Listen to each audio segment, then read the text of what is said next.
ከስጋ ለባሽ ጀርባ አሰራር አለ። ይሄንን ማፍረስ መልመድ አለብን። ሰይጣንን ደግሞ የምትቀጣው ስታስወጣው። አልወጣ ካለ አጋንንት ጋር ይሰቃያሉ። ጌታ ሆይ ያለው አቤት ሲለው ብትችል አውጣዋል፣ አንተ ብታምን ታወጣዋለህ አሉ። አጋንንት ማውጣትን ብቻ ሳይሆን አወጣጥም ነው ያስተማረን። ከአጋንንት ጋር ምንም አላወራም ኢየሱስ። ውጣ አለው ኢየሱስ። ሰይጣን አያዋራም። ዝም ብሎ የሚጸልይና ጾሞ የሚጸልይ እኩል አክሰስ አያደርጉ። ጨጓራን ሲያም ደስ ይልሃል፣ እየጾምኩ ነው ትላለህ። የተለያዩ መጽሐፍ ቅዱስ ክፍሎች አሉ። በጣም ግን ግልጽ በሆነ አይነት መንገድ የምናገኘው የዳንኤል መጽሐፍ ላይ ነው ተባብለናል። ባለፈውም ተናግሬያለሁ። ዳንኤል 9 እና ዳንኤል 10 ላይ የምታስታውሱ ከሆነ ወንድማችን ነብዩ ዳንኤል የ70 ዓመት ምርኮ የሚያልቅበትን ጊዜ ከኤርሚያስ መጽሐፍ አስተዋልኩ ይላል። ዳንኤል ከእግዚአብሔር ቃል ጋር በጣም ጠንካራ ብረት ነበረው። ስለዚህ የኤርሚያስን መጽሐፍ እያነበበ ነው ዘመን የሚለየው ሰውየው። እግዚአብሔር በቅዱስ ቃሉ ዘመንን መለየት ይስጠን። አይናችሁን ሳትጨፍኑ ይሄ ዘመን እንዴት ነው ሳትሉ መጽሐፍ ቅዱሱን ከፍታችሁ ይሄ ዘመን እንደዚህ ነው ብሎ የእግዚአብሔር ቃል ዲዘርንመንት በእግዚአብሔር ቃል ዘመን መለየት ሲገኝ ይሄ በጣም በእውነት ይሄ በጣም ቸርች ውስጥ ሊኖር የሚገባ ጉዳይ። ኤኒዌይስ መጽሐፍ ቅዱሱ ላይ የነበሩ አባቶቻችን እንደሱ ነበር የሚኖሩት። ህጉን ከእንቱን የኤርሚያስን የትንቢት መጽሐፍ ከፍቶ ያነበበ የ70 ዓመት እንደሚያልቅ ተረዳው አለ። ስለዚህ ተንበረከከ። እኔ ልመለስ አይደለም እያለ ያለው ዳንኤል እንደማይመለስ ያውቀዋል።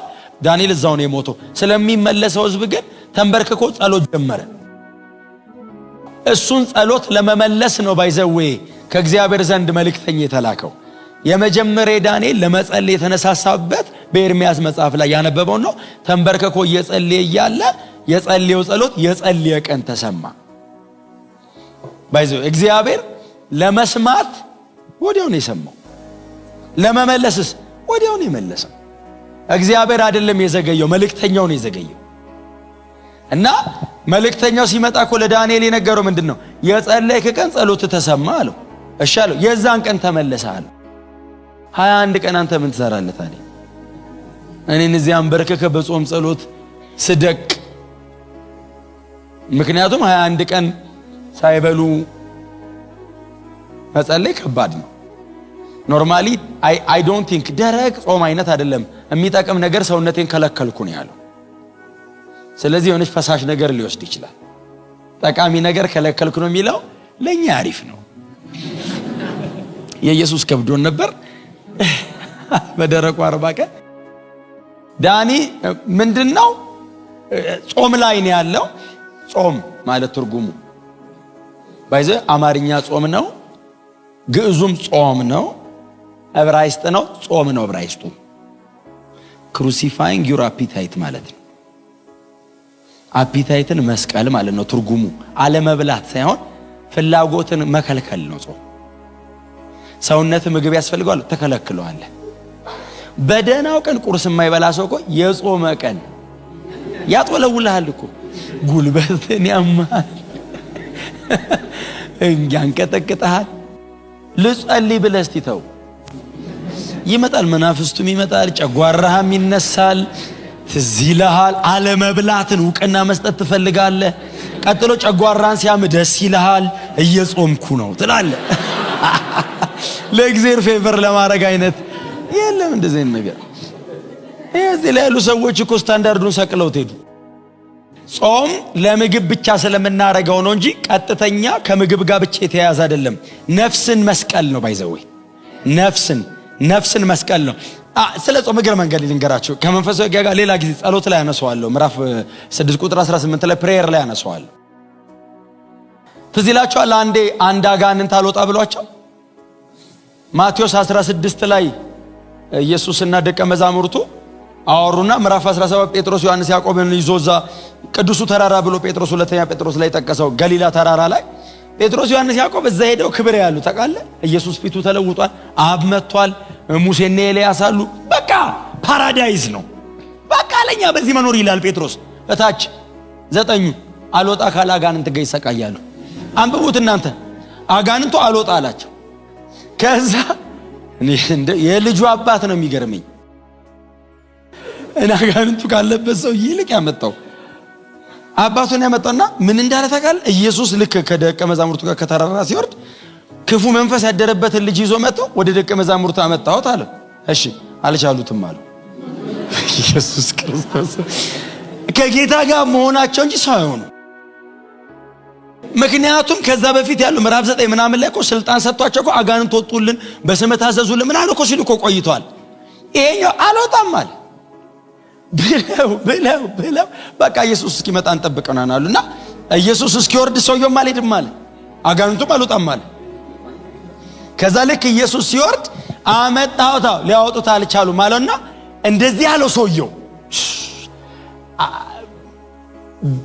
ጌታ ሆይ ያለው አቤት ይለው ብትችል አውጣው አለው። ኢየሱስን እንኳን ብትችል ሲለው ጌታ እንዲህ ያለው ብትችል አልከኝን አለውና ለሚያምን አንተ ብታምን ታወጣዋለህ አለው። ከኔ ጋር አይደለም አለው አንተ አለ። አሁን ኢየሱስ ኢሞሽናል ምናምን አይሆንም። አጋንንት አለ እዛ ጋር መንፈሱ ነው ሰውየውን የሚያናግር ስሜት አይሆንም። ኢየሱስ እነ ጴጥሮስን ነው የሚቆጣቸው። እንደዛ አይነት ቦታ ላይ ቀስ ብሎ ነው የሚመልሰው። ምክንያቱም እንደዛ እያረካት ችሎማ አንተ ቀስ እያልክ ነው የምትኖረው። ኢየሱስ ምንም ማድረግ ይችላል። እኔ ግን እንደዛ እያረኩ አልቀጥልም። ለኔ እያስተማረኝ ነው። እኔ ይሄንን ነገር አጋንንት ማውጣትን ብቻ ሳይሆን አወጣጥም ነው ያስተማረን። እንዴት እንደምታወጣው ነው ዲል እንዴት እንደምታረግ። ክብር ለኢየሱስ። በኋላ ላይ ብትችላል ከን ለሚያምኑ ልጅ የታለ ልጁ አለው።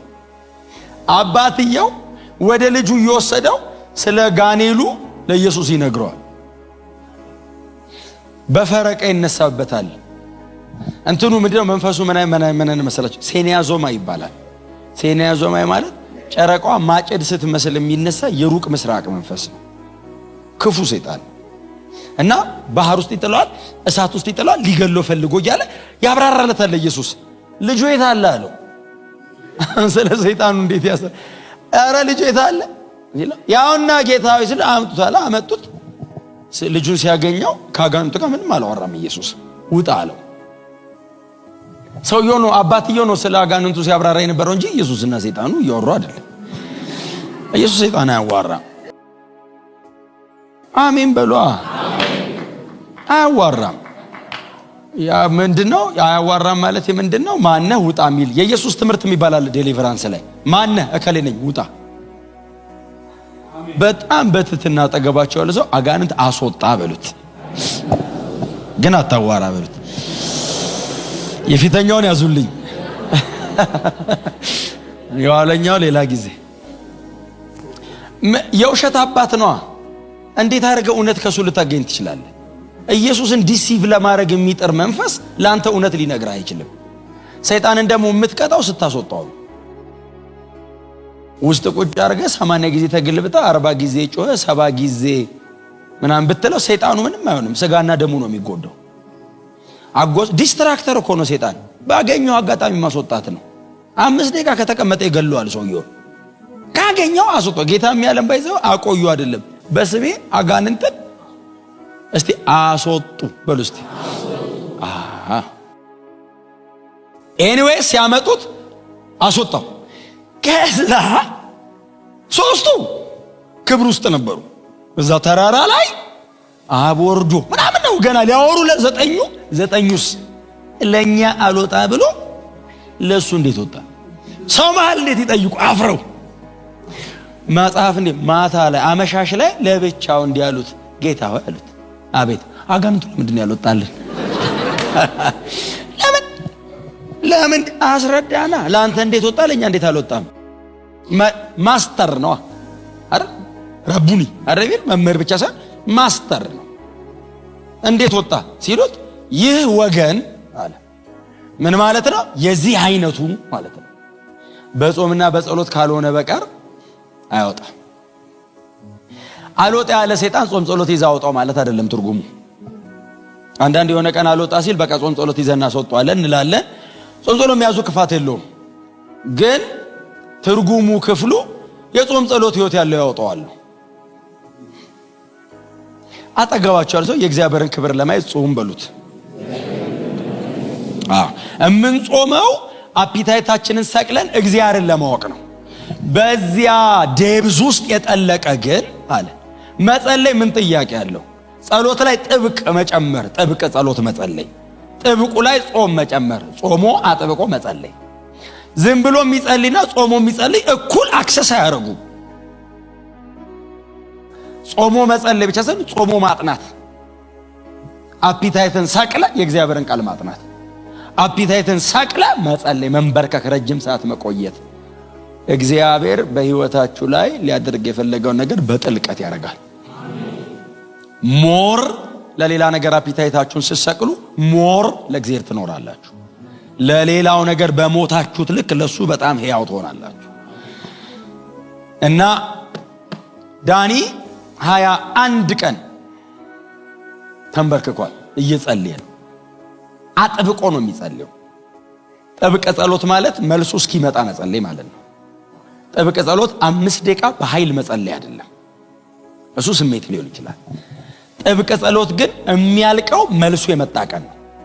መልሱ መጥቶ በር ሲያንኳኳ ተነስተህ ከመልሱ ጋር ተጨባብጠህ ነው ወጥተህ የምትሄደው። ዳንኤል አጥብቆ ጸልይ የሚለው ከእግዚአብሔር ዘንድ የተላከው መልእክተኛ ሚካኤል ነው፣ ገብርኤል ነው። መልእክተኛው እስኪመጣ ድረስ ዳንኤል ተንበርክኮ ይጸልያል። እስከ መቼ ነው የምትጸልየው? መልስ እስካገኝ። መቼ ነው የሚመልስልህ? አላቅም። እድሜ እየሄደ ነው፣ ይሄድ። እሱ የመጣ ቀን የሄደውን በሙሉ ይክሰዋል። እስኪመጣስ እጸልያለሁ። እየጸለይክ እድሜ ቢያልቅስ ያልቃል። ተንበርክኮ ወደ ጌታ ሄደ፣ ትልቅ ታሪክ ነው። እየጸለየ ሞተ ቢባል በረከት አይደለም? ስለዚህ ዳኒ መልሱ እስኪመጣ እየጸለየ ነው። መልሱ በ21ኛው ቀን መጣ። ሲመጣ የነገረው አንድ ቃል ነው አይደል?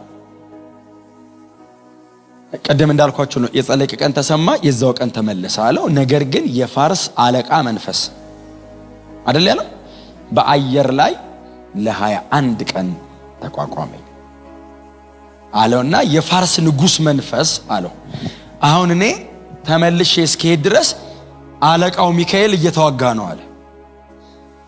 አርክኤንጅል ነው ሚካኤል ነው ሊዋጋው የመጣው። እኔ መልእክት ላቀርብ ስመጣ ሚካኤል ከሰማይ ተልኮ እሱ እየተዋጋው ነው አለው። እኔ አሁን አለው ለአንተ መልስህን ነግሬ። አይገርማችሁ? ማኪያቶ እኮ መሬት ላይ ነው የሚጠጣው። መንፈሳዊ ያለው እኮ ጦርነት ነው። ዳኒ በሰላም ተንበርክኳል እኮ እዛ ፋርስ የሚባል ሀገር። አየር ላይስ ጦርነት ነው። ሚካኤል እየተዋጋ ነው ከሰራዊቱ ጋር። ከዛስ አሁን እኔ ተመልሼ ሲሄድ ለሁለት አይደለም እንገጥመው፣ የግሪክ አለቃ ይመጣላል እኔ ሊገጥመኝ። ተከፋፍለው ይዘውታል። ተኝታችሁ አትደሩ። ቴሪቶሪያል ስፒሪት አለ። ለዛ ነው የየአገሩ ካልቸር፣ የየአገሩ ባህል፣ የየአገሩ አስተሳሰብ በተለያየ ቦታ የሚያድግ ሰው በተለያየ አይነት መንገድ ያድጋል። ካልቸር ይፈን ይቀርጻሉ። ባለፈው ተናግረል። ከተማ የሚለው ቃል the watching angel የሚመለከት መልአክ ማለት ነው ብዬ። ከተሞች በሙሉ እኮ ለምሳሌ መጽሐፍ ቅዱስ ላይ ባቢሎን ይልና የጋለሞታዎች እናት አገሩ ላይ እዛ ዳይነስቲ ላይ የሚሰራው እኮ መንፈስ ነው። ጢሮስ ይላል የተተወች ከተማ ይላል። ጢሮስ እኔ ነኝ ያለ ሴሌብሪቲ ቢገባ ይረሳል። አገር የሚበጠብጥ ዝነኛ ሰው ጢሮስ ቢገባ ያጠፋል። መንፈሱ መተው ነው የሚሰራው። አዲስ አበባ ብዙ ነው። ሳቃችሁ አንድ ብሎኛል። አለኝ ምን ነው አዲስ አበባ የተንቀዠቀዠ ነው አለኝ። ቅዥቅዥ ነው አለ። በቃ መቀመጥ የለም አለ። ኧረ እኔ አላድርም አለኝ። ከሆነ ቦታ መጥቶ እንዴት አድራለሁ እዚህ ሀገር አለኝ። ምን ነው ኧረ እኔ ሄዳለሁ። ምን ኧረ እኔ እረፍት ሁሉ አይሰማኝም አለኝ። አያ ስላለበት ነው የማታውቀው። ይጦዛል ይላል። አዙሪት አለ ዓለማችን ላይ ዱባይ ዱ ኤንድ ባይ ነው እኮ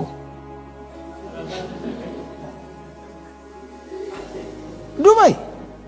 ባዶ ኪስ ነው የምትመለሰው። ለፍተ ግዛ ነው ህንጻ ግዛ ይልሃል። ምንም ግዛ ስለሚያምር ነው የሚመስል። ስለ መንፈሳዊ አሰራር ታውቁ ዘንድ ወዳለሁ ብሏል ጳውሎስ።